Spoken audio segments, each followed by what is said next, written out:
दोस्तों, मैं Umesh Singh motivational speaker आज बात करना चाहता हूं कि रक्षाबंधन क्यों मनाया जाता है।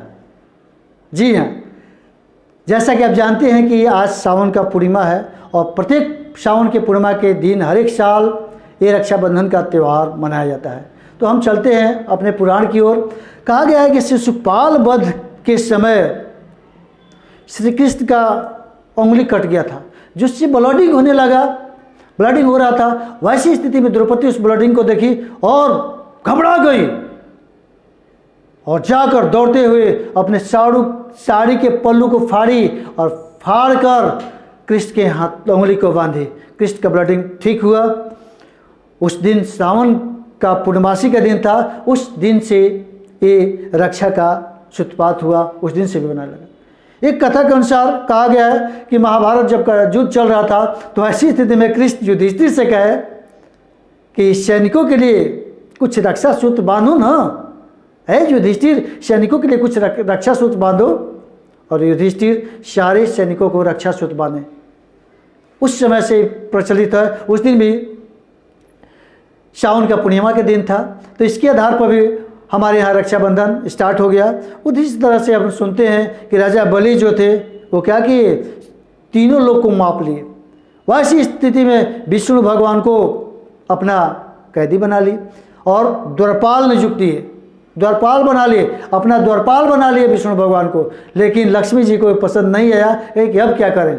तब उन्होंने रक्षा लेकर जाकर बाली को बांधा और उपहार स्वरूप विष्णु जी को छुड़ा कर लाए। तो दोस्तों, ये रक्षा में बहुत बड़ा ताकत होता है। रक्षा का मतलब होता है रक्षा करना। उसी तरह से मैं बात करना चाहता हूँ, आपके देवलोक में असुर जो थे वे क्या थे, देवताओं को अपना चितम ढाने लगे। वैसी स्थिति देवराज इंद्र अपनी रक्षा के लिए भाग रहे थे। उसी समय सची कच्चे धागे से इसको इंद्र को बांधे और पता चला कि उस युद्ध में देवों का जीत हुआ और असुर पराजित हुए। तो उस समय से भी लाभ मानने लगा कि नहीं, ये रक्षा में ताकत होता है, रक्षा में जान होता है। तो ये भी किंवदंती है। उससे उस समय से रक्षा का प्रचलन होने लगा। और मैं जानना चाहता हूँ, इतिहास भी इस बात का गवाह है कि चित्तौड़गढ़ की रानी कर्णावती विधवा हो चुकी थी। वैसी स्थिति में उसके ऊपर दूसरे राज्य का साम्राज्य बढ़ने वाला था। तब उन्होंने क्या कि हुमायूं से मदद मांगी और उन्होंने हुमायूं को राखी भेजा और हुमायूं रक्षा करने का वचन दिया। उस समय से रक्षाबंधन का त्यौहार मनाया जाने लगा। तो दोस्तों, कहने का मतलब है कि रक्षा हर एक छोटे छोटे चीज़ में बहुत बड़ा महत्व छिपा होता है। हर एक चीज़ का महत्व होता है। कोई छोटा चीज़ कोई बड़ा नहीं होता है। जहाँ सुई का काम होगा वहाँ तलवार नहीं कर सकता है। इसलिए हमें अपने ज़िंदगी में छोटे बड़े सभी चीज़ों से सबक लेना चाहिए, लेसन लेना चाहिए। दुनिया का कोई चीज़ छोटा बड़ा नहीं होता है। इसलिए इस रक्षा के बंधन के दिन सभी बहनें अपने भाई के हाथों में रक्षा सूत्र बांधती है और अपने को सुरक्षित होने का प्रतिज्ञा लेती है। और भाई भी प्रतिज्ञा करता है कि बहन, मैं जब तक जिंदा रहूँगा तुम्हें सुरक्षा प्रदान करते रहूँगा।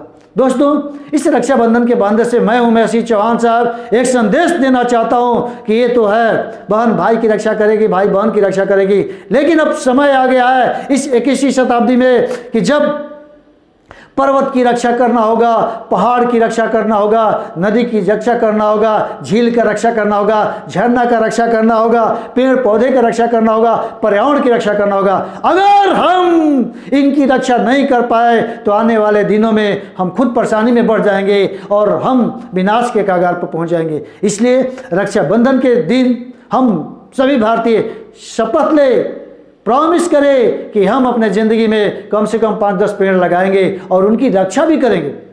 आपको जानकर ताजुब होगा कि अभी हमारे देश में पेड़ पौधों की संख्या कम होती जा रही है। एटलीस्ट 33% भाग में जंगल होना चाहिए, लेकिन 21% पर आकर, और वहीं नेट के माध्यम से देखा जाए और ऊपर से देखा जाए, सेटेलाइट के माध्यम से देखा जाए तो लगभग 17-18% है और ऐसे 21% हम लोग मानते हैं। लेकिन 33% जंगल होना चाहिए और एक कम हो रहा है। और इसी का प्रदूषण का प्रभाव आप देख रहे हैं कि कभी हाई टेम्परेचर, कभी लो टेम्परेचर, कभी बहुत जाड़ा, कभी बहुत गर्मी, कभी बहुत बरसात, कभी अतिवृष्टि, कभी अनावृष्टि, इस तरह का प्रॉब्लम हो रहा है, तो इसको लाने वाला कौन है? हम हैं। इसलिए मेरा रिक्वेस्ट होगा, प्रार्थना होगा कि जितने भी भाई बंधु हिंदुस्तान के हैं या विश्व के हैं, पर्यावरण पूरे विश्व की धरोहर होती है, इसलिए रक्षाबंधन के दिन हम लोग शपथ ले, प्रॉमिस कीजिए कि हम पेड़ पौधे, अपने मातृभूमि की रक्षा करेंगे, पर्वत पहाड़ नदी झील, अब नदी की रक्षा करेंगे। आज नदी हमारे लिए कितने लिए बाण रामबाण होता है, नदी से हमको कितना ज़्यादा फायदा है, पर्वत से कितना फायदा है, उसी तरह से पेड़ पौधे से कितना फायदा है, पर्यावरण से कितना फायदा है। तो इस सब की रक्षा करने का हम संदेश देते हैं और सबको मैं रिक्वेस्ट करता हूँ कि सभी लोगों में जब तक से चेतना नहीं आएगा तब तक से पर्यावरण की रक्षा हो ही नहीं सकता है। इन्हीं शुभकामनाओं के साथ आपको हैप्पी रक्षाबंधन। सभी भाई बहन, सभी दुनिया के लोग खुशहाल रहें, अच्छा रहे, खुश रहे। इन्हीं शुभकामनाओं के साथ जय हिंद, जय भारत, राधे राधे।